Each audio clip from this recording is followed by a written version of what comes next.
Welcome into the Young Dad Podcast. I'm Jay, and with me, as always, is Ron. Say something to the people, my brother. What's up, my people? How we doing? I'm sure they're doing fantastic today. It's Wednesday, December 21st. We want to wish you a Merry Christmas, Happy Hanukkah, Happy Kwanzaa, and Happy Holidays, whatever you may celebrate. Or if you don't celebrate at all, whatever you may be doing this holiday season, we hope you're doing it safely. Today on the show, we have with us from across the pond, I guess, Evan. Evan, tell us a little bit about yourself. Yeah. Cheers, Jay and Ron. My name's Evan. I live down under. I live from Australia and got the opportunity to come onto the podcast, talk to you boys, and shoot the breeze, as my mate generally says. And we are happy to have you from Down Under. You heard it right. He is joining us from the beautiful country of Australia, where they have warm weather, cold beer, and beautiful beaches. On the show today, we have a three-way debate. Evan is going to spread us some awareness on Sturge Weber Syndrome, which is not contagious, but awareness is. And lastly, we're going to draft some of our favorite American sayings. So grab a snack, grab a juice box, and let's talk. Do you want to give someone just an amazing gift this holiday season? Well, let me help you out. You know someone that loves to cook, loves flavor, but doesn't love all the extra things that come in your normal store-bought seasoning? That's why Danos is amazing. Low sodium, 0 calories, all natural ingredients, 4 amazing flavors. Original, everything bagel, spicy, and chipotle. It's all natural, it's low sodium, it's Danos seasoning. Yum, yum. Get you some. Use our link in our link tree. Use our code BALLBOY at checkout to save some money, support your favorite podcast, and to give someone some amazing flavor this holiday season.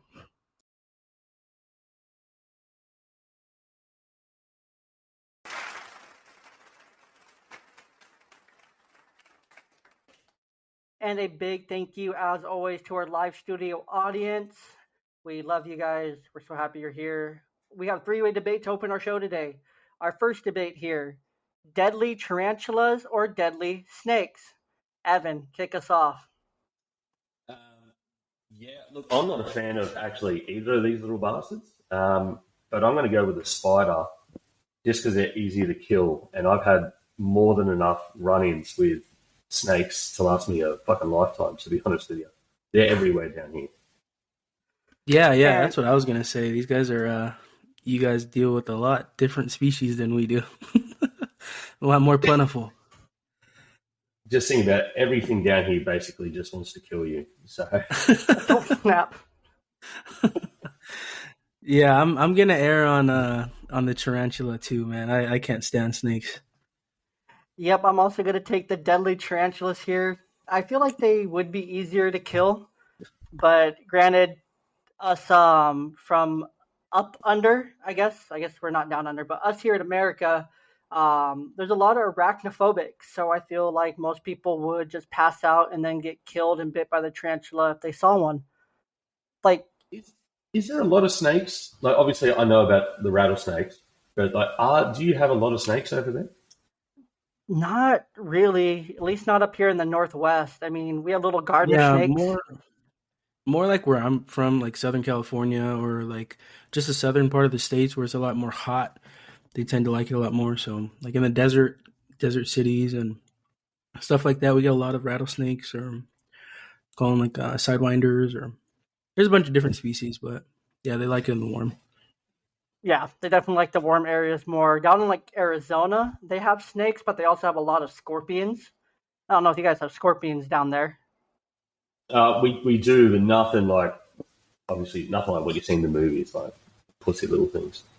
So if you had to give us context for like a tarantula, like what's the biggest you've seen? Like describe it as like the size of an object.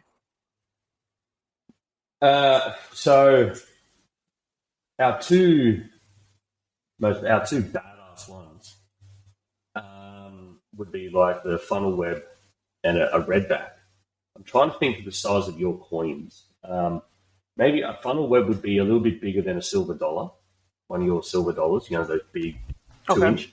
Oh, Okay. wow. That's huge. That's huge. Oh my gosh. But a redback, redbacks are tiny. I'm actually whipping out. I'm just getting my ruler here. I'm just showing it to the live audience right now. A redback might be at its maximum. I've never seen one this big, but you're looking at maybe 20 mil to an inch. That's small. Oh, okay. Yeah, that's like about the size we get. They are tiny, but they will kill you. Well, they'll kill like an elderly person, a young kid. They'll make me very sick. Like they pack a proper wallop when they get you. And then for snakes, like educate us. What's pretty common down there? King browns and red belly black snakes. Like browns, dude, they will chase you, and they'll kill you. Red bellies, you have longer to live if you get hit by a red belly. They're not as deadly, but they will actually attack out of fear, and they'll normally try and avoid the fight. The beauty about the red belly is that it will kill browns. So if you're living in the scrub or in the outback, whatever, and you see reds around your house or near your house, you know that there are no brown snakes around. So as bad as it is, it could be worse. Yeah, and they get to a couple of meters long. That's really big. All right, and then my last question on the snake topic: do they actually come up through the toilets? No. No, the only snakes that you have to worry about in the bathroom is trouser snakes. All right, going into our next one. Aaron, you're going to answer this one first. Pizza Hut or Domino's? I don't really prefer either, but I'm going to have to go Pizza Hut on this one. I don't really care for Domino's.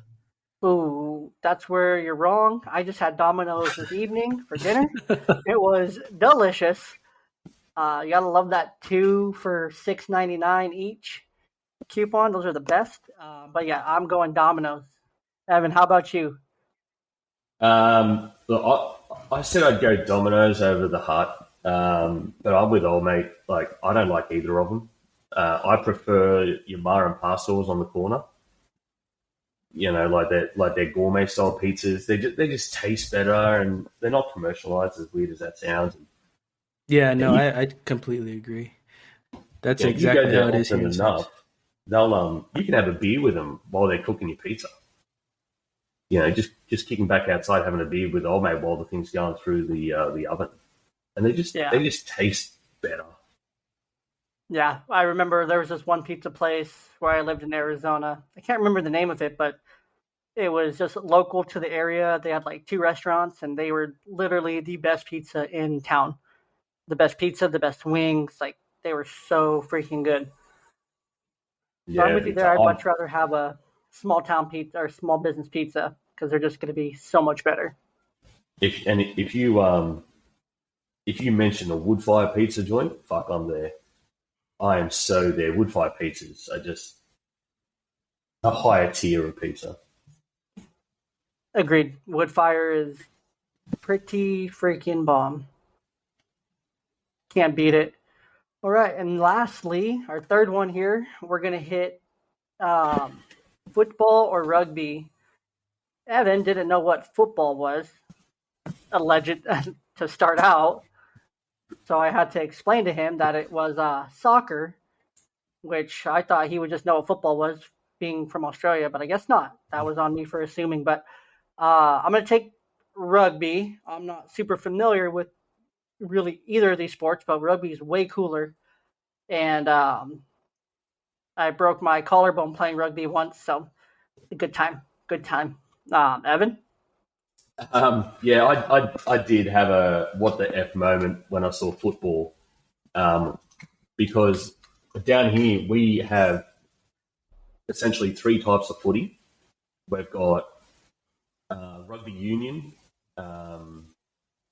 AFL, which is aerial ping pong, and the NRL, which I don't know if you guys remember Jared Hayne, who had a trial run with the 49ers. He actually came from the NRL. So when the question said football, I'm like, well, which one? And then when you said soccer, I'm like, oh, fucking soccer. Okay, gotcha. Yeah. But I'm definitely an NRL bloke. We don't use all that padding that you guys use in your football. So we like we like the clash. But I am a Dallas Cowboys fan. I will say that. Maybe not so much after what happened today to them, but I do follow the Cowboys. Yeah, that was a rough game. That was rough. Yeah, Prescott needs to be sold. He needs some help. Yeah. He needs a defense that can stop the Jacksonville Jaguars. Anyways, Aaron, how about you? Which one you got for us? I'm with our guest here, man. I prefer rugby. I'm a big fan of the NRL as well. The team I root for made it to the finals and got destroyed by Australia. But yeah, Rugby League World Cup is awesome, man. I mean, so is Australia? Every Aussie was going for Samoa. Like, as much as we all wanted to win, we were all rooting for the islands. Yeah, man, and it was crazy. There was a huge impact here in the States. It's like it was all over social media, and it's crazy to see so much support for a little island nation, from across the world. It's just great to see. As a Samoan myself, I mean, I just couldn't be any more proud. Oh man, absolutely, and they were giving it to the boys. Like, it was just like everybody loves an underdog story, and they were the underdogs, so everyone's going to jump on their bandwagon. All Aussies were secretly hoping. Like, no one wants to lose, but if you're going to lose, be it to like an underdog style team. Yeah, no, completely agree. And it's going to be a good one for the coming cups. There's a lot of young players, a lot of players that are looking to return. So we'll see how it goes. Oh yeah. Yeah, rugby. All right, so we wrapping up three-way debate here. We're all on the side of we rather encounter a deadly tarantula. Domino's is the favorite of the group, but we would all much rather eat wood fire from a small pizza joint because it's just going to be so much better. And then we're all on the rugby side because the World Cup's over now and it's the World Cup. So, all right, we're going to take a quick break here and then we're going to learn some. We're going to catch the awareness of Sturge Weber Syndrome. Do you guys know something I love more than almost anything is water. I love cold water from a reusable water bottle. I love water bottles that have an amazing wood finish.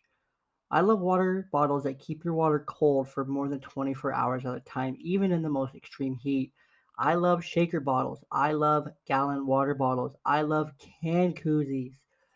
I love custom dog bowls, shaker bottles, bedding, sheets, pillows, comforters, pillowcases, extra accessories, ice packs, tons of different gifts for him, for her, gift cards. You can get all these and save money at coldest.com.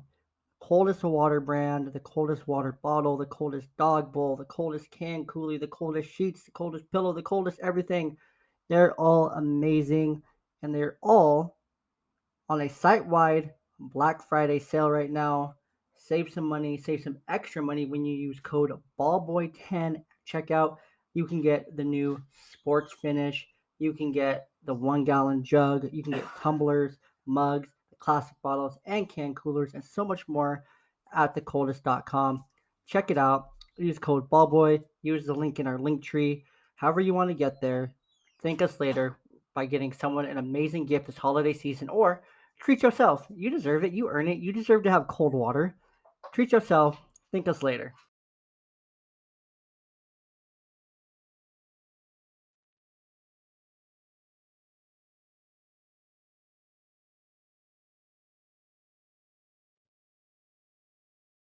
All right, Evan, the floor is going to be yours. The live studio audience is excited. We're excited. The listeners are excited.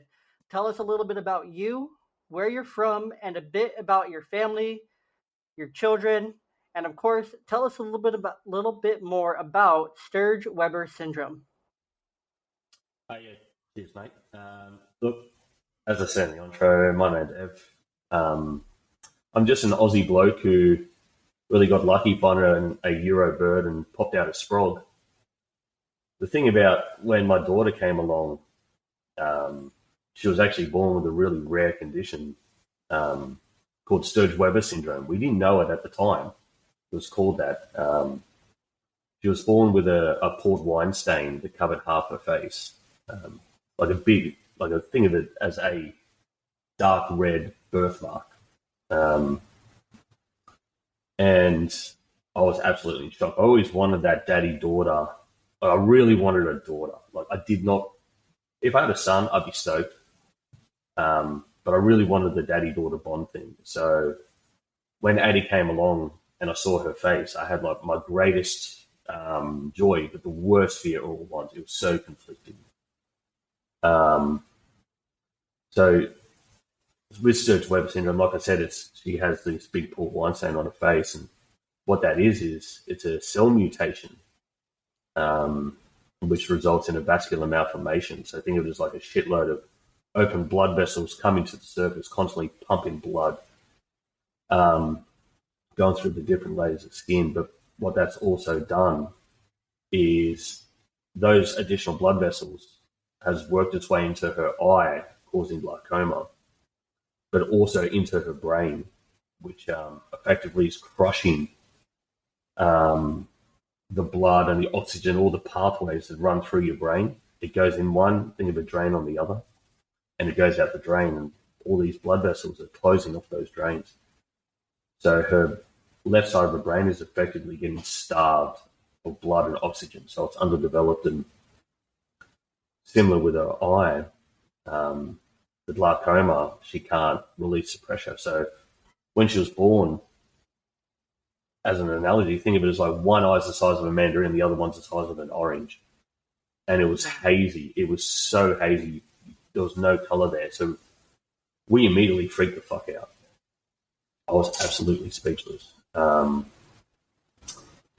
And she's 4 now with the attitude of a 16-year-old, let me tell you. Heck yeah, that's just girls, man. That's just girls. Oh, dude, she's so strong, so powerful, but she has to be. She's had over 24 surgeries and procedures. Wow. For her eye. We're actually at the hospital again tomorrow. She's had all this artificial plumbing put in her eye, trying to save the eye. She's been getting, think of it like laser tattoo removal on her face, trying to lighten that port wine stain, and it burns her face. It really fucks her up. She has epilepsy because her brain signals misfire. She's been in a coma. She was paralyzed actually when she came out of the coma. She was left-hand side paralyzed, so she's had to learn to walk twice. I'm actually tearing up. It's been pretty full on few years. You know, she sees 3 therapists weekly and has been for over 3 years. You know, she never stops smiling though. But fuck, she's so stubborn, so powerful. She's just like a mother. I can say that because she's not here. But will crack me one when she hears this. But yeah, it's pretty full on. Sturge Weber is so rare. Think of it like, I think it's 1 in 50,000 kids get born with a port wine stain. But out of those 50,000, 1 in 7,000 develop Sturge Weber syndrome. You know, so it's and That's pretty full on, and no two cases are the same. Mm-hmm. You've got Sturge Weber kids who they're unfortunately they're all fucked up. Some don't even survive. But you've got other ones who've got PhDs. So it's so hard to track how she is. That's a lot, man. So for you kind of mentioned it here, but when did you first find out about the diagnosis and then like the severity of it? So yeah, when she was born, we saw the face. So straight away, I knew something was wrong. And so we just got inundated by specialists coming in to have a look. So they're like, we've got to get you up to Sydney. We've got to get you up to the Royal Children's Hospital. We got to organise this. We got to organise that. It was so intense. It was meant to be such a fun and joyous occasion. It was nothing but fear. The worst thing I ever did was get on Dr. Google. Dr. Google is an evil, evil bastard because it just shows you the worst case scenarios. Mm-hmm. Yeah, it was nuts. Yeah, that's nuts. I mean, I remember the birth of both my daughters, and like you said, it's supposed to be this happy, joyous, Hallmark movie kind of occasion that's just beautiful and blissful and this whole new chapter of life and all of this. And for you, it was quite literally the opposite. Mm. It was literally the opposite. And then, it was fear. It was crazy. I can't imagine what it was like going from, oh my gosh, she's born, she's here, and then literally in an instant, it's like you got to go Oh, the 90 world miles. comes crashing down. Yeah, It definitely does. Because like you a don't whole know. glass shattering. The thing is, you have no idea because no scans can pick up. Like the scans, the prenatal scans, and all that, they can pick up, let's just say, 5 out of 1,000 things. Mm-hmm. So we thought she was going to be perfectly healthy, and then to see this little princess, it was just, it was really confronting. Yeah. So for you, when your first reaction happened, what within that moment, kind of take us within your dad brain? What was your dad brain telling you? Look, I want to say that I was awesome. I was a hero. But for like a couple of minutes, I was shocked. I was absolutely frozen. The nurses, them asking, is it a boy or a girl? And I was a fucking statue. The nurses had to tell them, my partner, that it was a little girl. So I was so torn. I was so, and I looked up at the missus, and straight away, like a switch went off, and it was like, mate, you've got to step the fuck up. It's not about you. You've got to protect mum. So, you deal with your shit later. Mm-hmm. Look after your girls. So straight away, I went into like this. I won't say, what's the term? Like a non-feeling mode, but I tried to block it out, try to numb everything, and to look after the girls. And because all the nurses and the doctors were coming in, Fam was still butt ass naked. Like she's laying there, and Addie's doing her usual, pissing and moaning and laughing at the same time. But I'm there trying to say, hey, you guys need to leave. We need a moment. Mm-hmm. We need to digest this. So I did not leave their room. I ended up sleeping on the floor that night, just to be there for Fem. Mm-hmm. Be there for Addie. Went in like full protection, full support mode. I didn't know what else to do. you know. So that straight away is all about the girls. I Yeah. love that. So, a question I have is, you're going through that, and obviously, like you said, you're in shock. But how do you how do you care for your partner in that situation? You know what I mean? So, as a father myself, God, blessed me with a safe and speedy delivery. But once you go through that shock, how do you put that down inside and comfort your partner? You know what I mean? Like, what does that look like? For me, it was make a laugh. Just make a laugh. Um, just go back to my larrikin side. Um, make Try and make light of the serious situation without taking away from the serious situation. Try not to let my nervousness and insecurities infect her. So you sit there, listen, cuddle, poke fun at her if she's in that mood. Um, get her something to eat. Like, she's just gone through the biggest traumatic experience. Yes. So get her something to eat. She's gonna want to eat. She's gonna want to Yes. shower. Make sure you got champagne. So we smuggled in a little bottle of champagne There you go. into the board. So get her a drink, because the baby's not going to be breastfeeding straight away anyway, and anything that comes through the system, it's not going to be alcoholic. Mhm. So get her a drink. But essentially, it's just keep her happy, make her laugh, remind her that you love her. You did the deed together, you did the birth together. Now you're going to do life together as a family.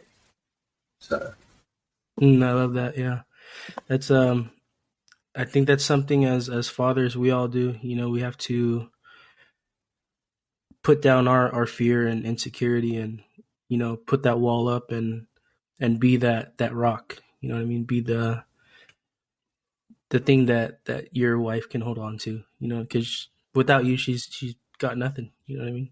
oh, So absolutely. I'm not saying don't cry, don't have your breakdown, but there's a time and yeah, place for that. yeah. I cried in the shower on it. So on day 2, I went home and I had to go check on my dog. Got to check on my dog. There you go. I went into the shower and I fucking bawled my eyes. I still do, every now and then. And I just had my emotional dump. I got out all that negativity. I just cried it out, washed it away, and then went back to hospital, ready to do it all over again.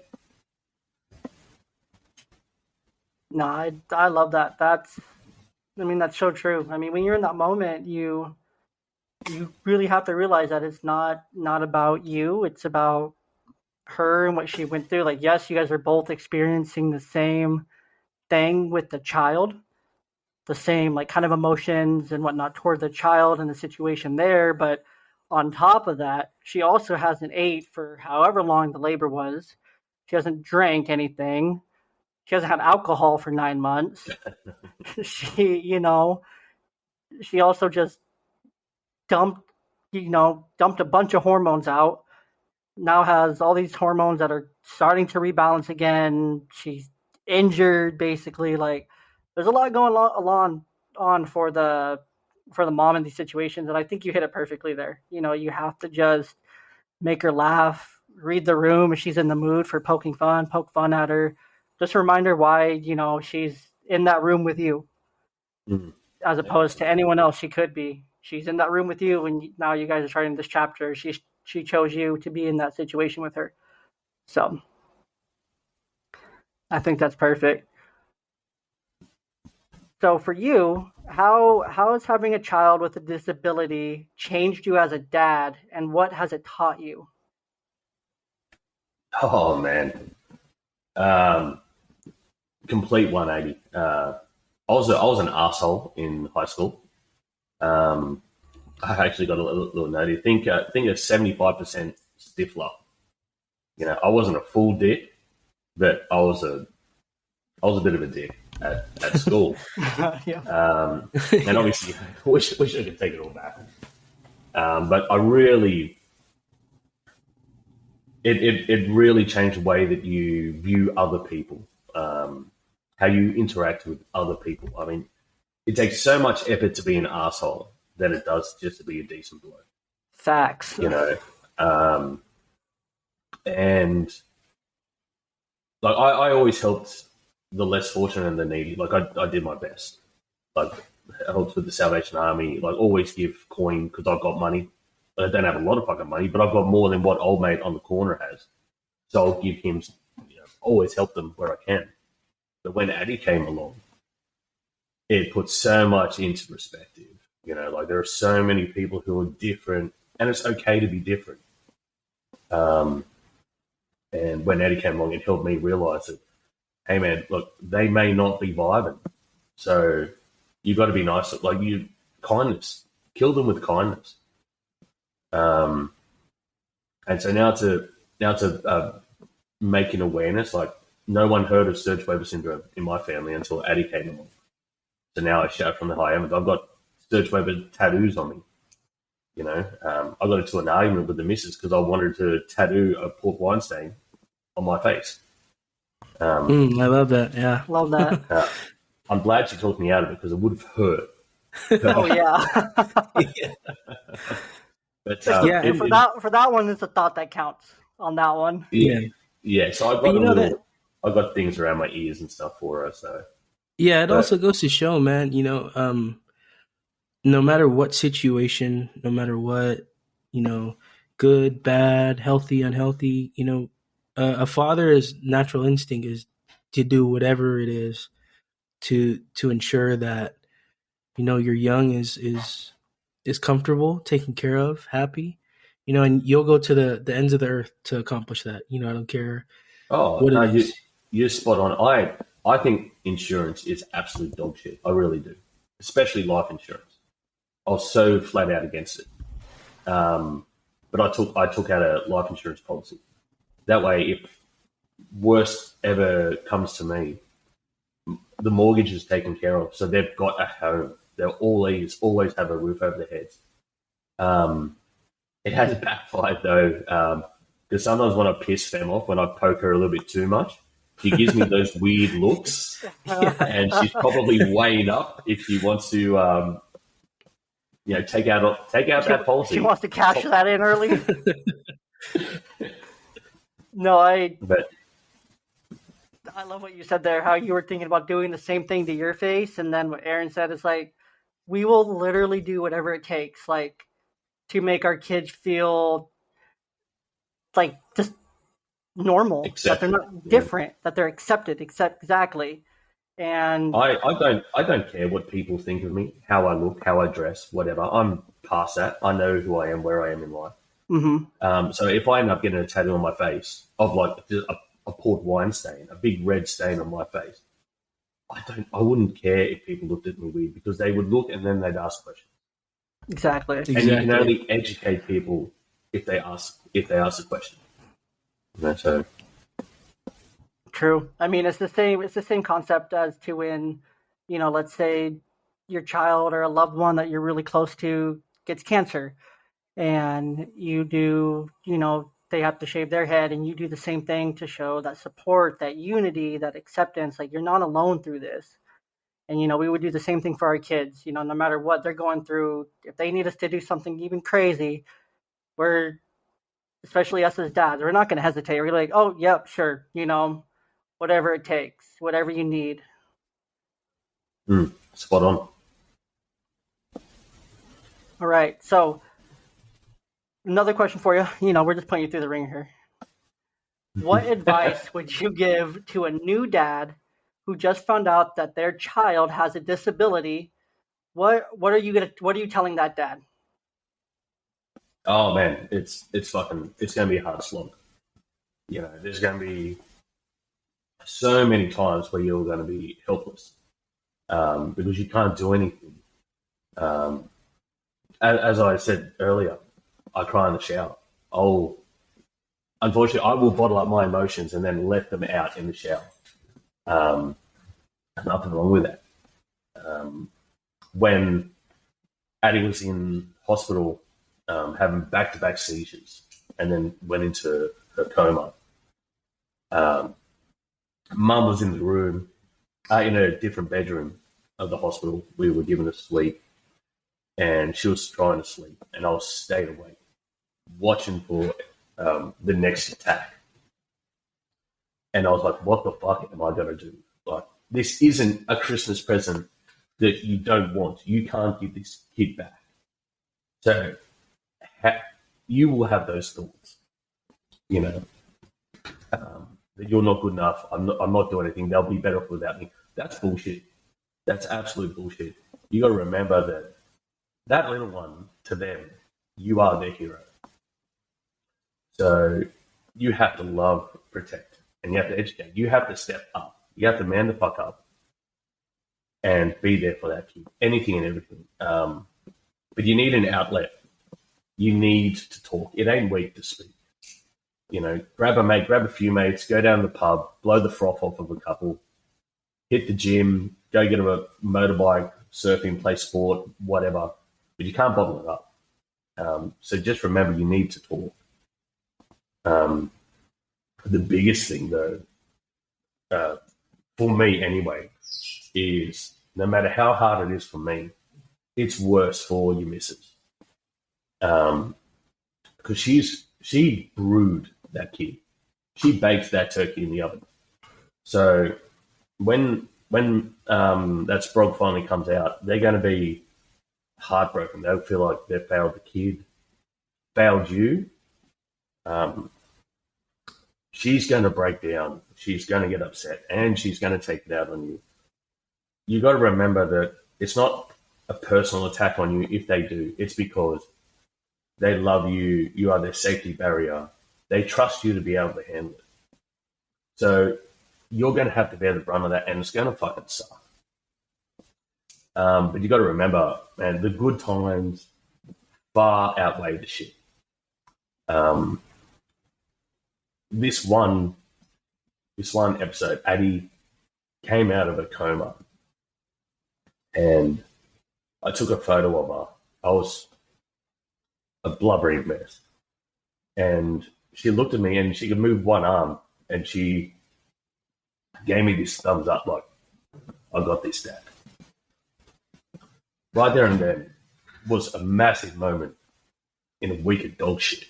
So just hang on to those positives and protect your misses, because it's going to be rough. And talk to your mates. That's the biggest thing. I love everything you just said there, man. That if our listener is tearing up, a little water in the eyes, if there's some dust in the room, whatever it is, I don't know what it is right now, but my allergies are acting up, something. But man, that was, yes, everything through and through that you said there. I couldn't agree with more, especially, you know, when you're talking about talking and not holding it in. You know, find your outlet, find your place to where you can, you know, blow the froth off, as you said. You said it way cooler than I did, but no, like, agreed. Like, you have to find a way for you to have an outlet. You have to let it out. You can't bottle it in, because that's when those thoughts, those intrusive thoughts, become actions. And you can't let it get there, because, like you said, you are your kid's hero. If we could, I would have every dad, every parent who's struggling whatsoever. We could just see our kids. If we could just see ourselves as our kids see us, so much of the time, we wouldn't ever have an intrusive thought. You know. Yeah, spot on, man. Yeah, and you know, I love what you said about your partner. You know what I mean? You could think you're going through a rough time, and you know, you just don't know what's going on in your partner's head. And I think you nailed it right on the head. You know, you have to communicate. You have to have that line, just so she can know. You know, I can go to him. I can, be vulnerable to him, or, even yourself, you can be vulnerable to her. Without that communication, it's you guys are going to be at a stalemate all the time. You're trying to put out fires, but you're also lighting another one. You know what I mean? So Yeah, you've got to have that, and you've got to maintain that connection too, because all the negativity is going to bring you down. You guys are going to be bickering. Just remember that um, the little things will make a big difference. Ask her how her day was. Bring her some flowers. Bring her some chocolate. Get her favorite bottle of wine. She may not think of doing it for you because she's got so many other things going on. She's looking after a newborn that's going to be high needs. She's trying to breastfeed. She's trying to do this. She's trying to work it out. You can read all the fucking books in the world that make you an expert. But just remember that you are not the center of her attention anymore. She's worried about the kid, but then she's also worried, how are you going to react to her? You just got to remind her that there's a reason why you're with her and the reason why you had the kid in the first place.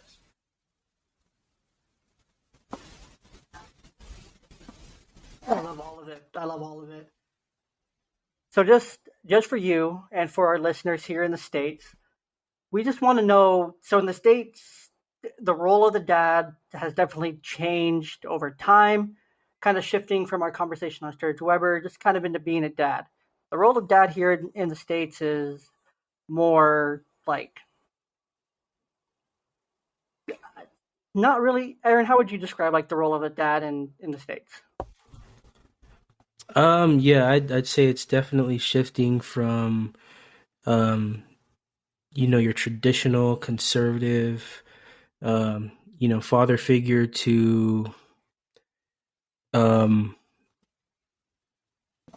it's just different. I can't explain it. It's, there's so many different dogmas now that you can look at any one and it's different. But, I feel, whatever's right for you is right for you. You know what I mean? But the core values stay the same no matter what it is, and I'd love to hear from our guest here, what it's like or what the roles are like in where he's from. Yeah. So what is it like for you down under being a dad? Like what does society expect from you? Like what you guys said, it's all changed. I mean, the dad is no longer has to be the main breadwinner, the grumpy fucker. Get up at 4 a.m., get back at 10 p.m., go to bed, eat. That's all changed now. I wear dresses. If my daughter says, "Dad, you're wearing this," I'm going to wear that. She paints my nails. Like, we have tea parties. It doesn't matter anymore. The role of the dad, in my eyes, is like the power of the father. Pick the kid up, dust them off, but nurse them at the same time. Help promote their imaginative play. If they want to play fairies, you're putting wings on and you're going out there into the tea garden. Yeah. Yes. There is no that whole with Aussies anyway. There is still that macho, blokey thing, but you don't have to have it on all the time, man. It's slowly evolving. It's slowly changing. People are accepting people for the way they are. I mean, you don't always have to have a mask on. So as a father, get out there and have fun. I mean, this could be the only time you get to wear a dress with your daughter and not get poked fun at, because no one's going to pick you for wearing a dress. Yeah. Especially if you're with your daughter. Especially if you're with your daughter. Make sure you're with your kid. Because your sole goal is to make them happy. Like, allow them to spread their wings, develop their safety net, because you're always going to be there. You're going to catch them when you fall. So show them it's okay to do anything that they want to do. 100%. And you know what? I think this goes back to something we talked about on another episode too. It's like you're setting the example of what a partner looks like. You know what I mean? So you want to be that goofy guy, or the stand up guy, or you're not just one strict disciplining. It's not just about that. It's about being everything. And in those moments, like you said, in the garden with fairy wings on, that's something your kids remember forever. Into Oh, their yeah, their old days. So absolutely. And it's you've also got to remember that you actually touched on it. As a father, I'm teaching Addie what a bloke needs to be for when she's old enough. I secretly hope that she's actually gay, but if she is straight, then I want her to know how a guy is meant to treat a lady. So the way that I treat her, the way that I treat her mum, with the flowers and the arse slaps and the cooking of the food and all that. It's the way that a bloke has to be. I love that 100%. So either you blokes have any final thoughts here? Anything we want to share with the listeners on anything we've talked about the last 30 minutes or so?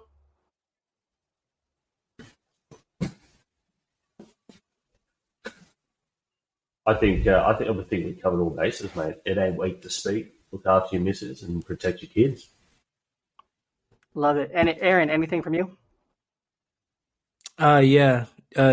What Evan said, but another thing, just throw your pride out the window, man. Yeah, it's all Mm. right to be goofy or vulnerable or whatever. You don't have to be the tough guy all the time. 100% agree. All right, we are going to take a quick break. And when we get back, we are going to do a crossing country lines draft. Hey, you. Yes, you. Did you know that we have some amazing deals and brands that we work with that are all in one convenient place? You didn't? Well, let me tell you about it. Our Linktree, linktr.ee/ballboyblog has everything you can want for all of our deals. You can find all of our social medias, our Movember fundraiser, Danos, Coldest Water, Everlast, and Fanatics. It's that time of year where it's time to start thinking about what you're going to get your loved ones for the holidays. Check out our link tree for some amazing things. Support the podcast, give back, and give forward. We work with brands that we use. We love them. We trust them. We know that you'll love them too. Oh, damn it.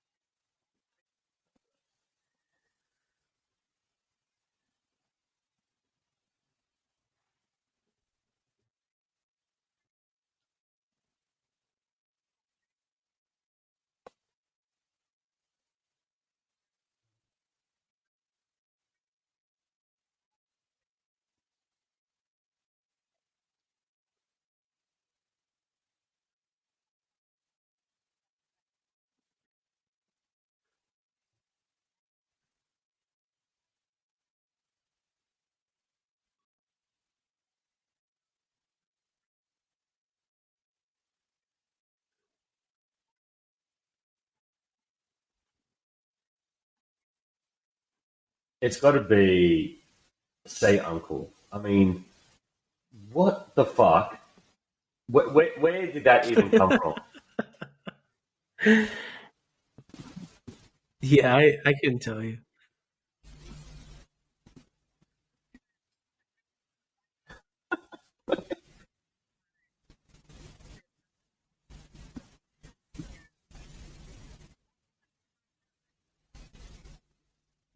I wrestle with my uncle. The big bastard gives me a proper clip across the head all the time, but I'm never going to say uncle to get him to stop.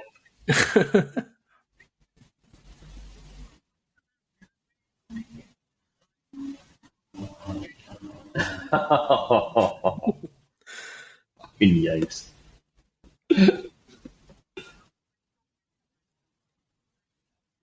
Oh, dude, it's got to be throw some dirt on it. I mean, I'm pretty sure this is universal, Yeah, but yeah. yeah, that's one of my favorite American sayings. Throw some dirt on it.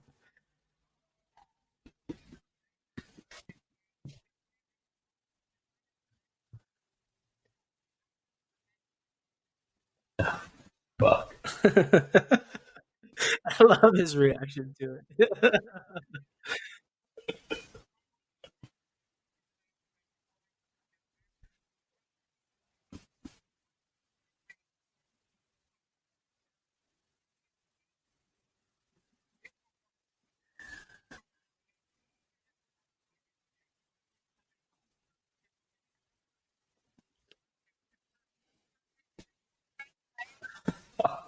I think that's just a dad thing because every bloke does it. Or it's like when your kid goes, oh, "I hurt my toe." Oh, guess we're going to have to chop it off then. Like it's just one of those natural dad things to say.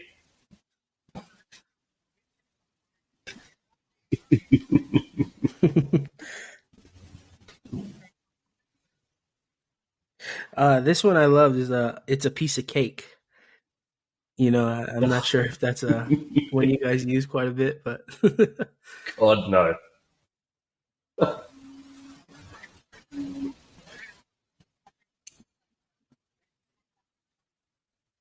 I don't know if this is an American thing, but it's this whole abbreviation shit in sentences, like YOLO. Well, what the hell does YOLO? Just give it a crack. Just do the activity, or just do it instead of just standing there and fucking saying it.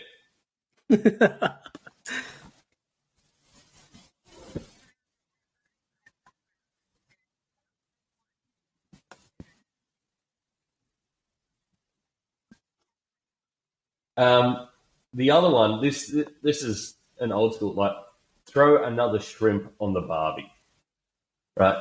A fucking Aussie did not come up with that because we don't call them shrimps; they're prawns. So that's definitely a Yank thing.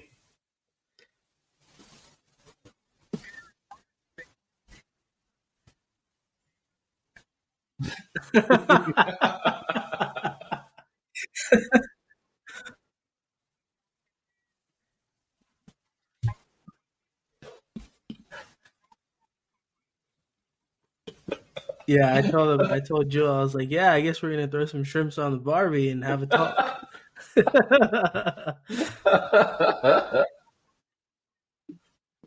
Oh Christ! Yeah. So my third one is gonna be break a leg. Because the last thing you want to do for good luck is break your leg. That's kind of like I love you, but fuck you, you're gonna hurt. Yeah.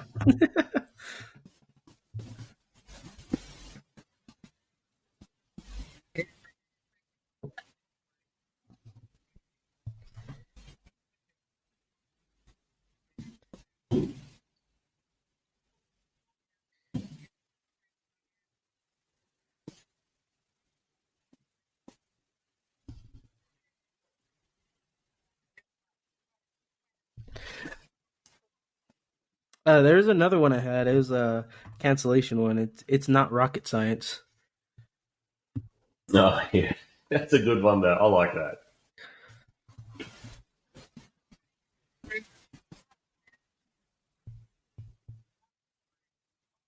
I can hear the typing into Google.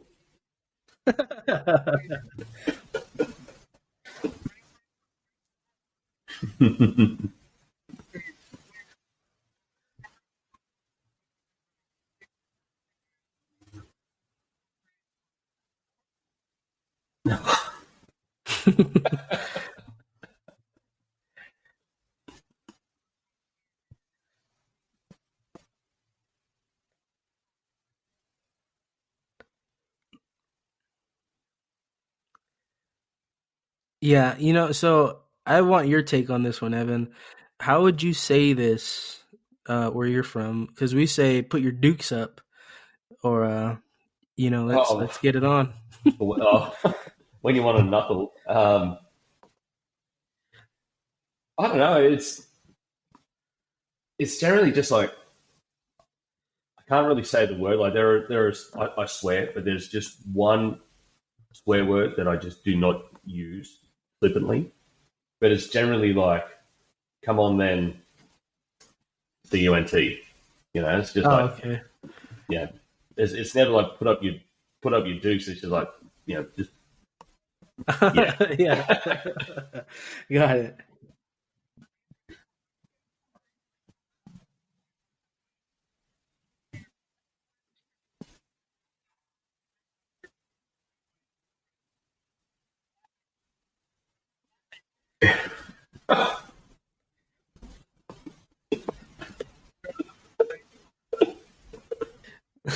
So mine is somewhere along the line with the keeper one, but mine is when you strap something down and you say, "Oh, that's not going anywhere."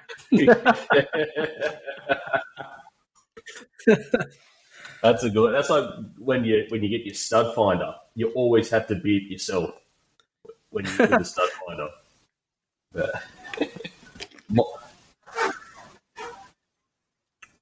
Yeah, you gotta thunk lick it. it. You know what I mean? Yeah. Like, oh yeah, oh yeah.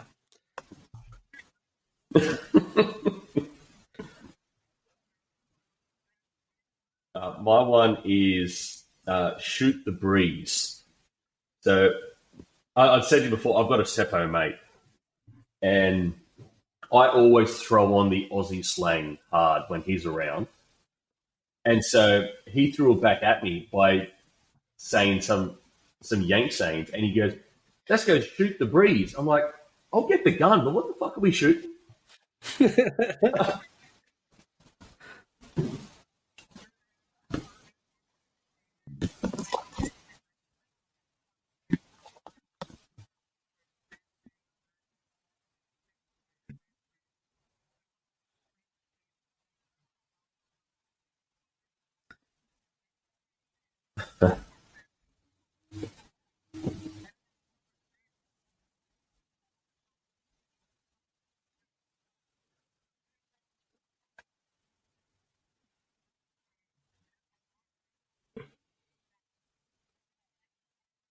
No, let's throw some dirt on it. Throw some dirt.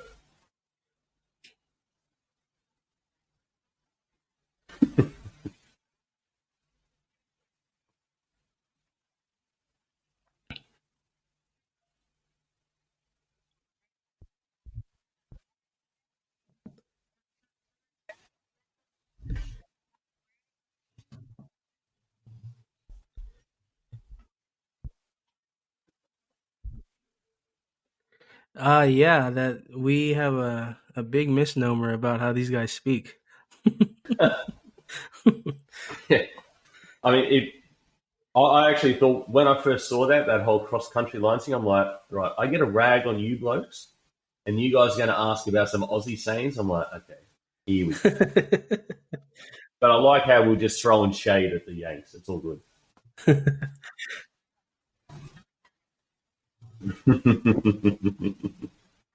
That's probably why we're close as hell. Oh man, yeah, like the fact that Saint Uncle is a dark and dirty thing. No, it's gold, man. You guys are a crack up. It's been awesome.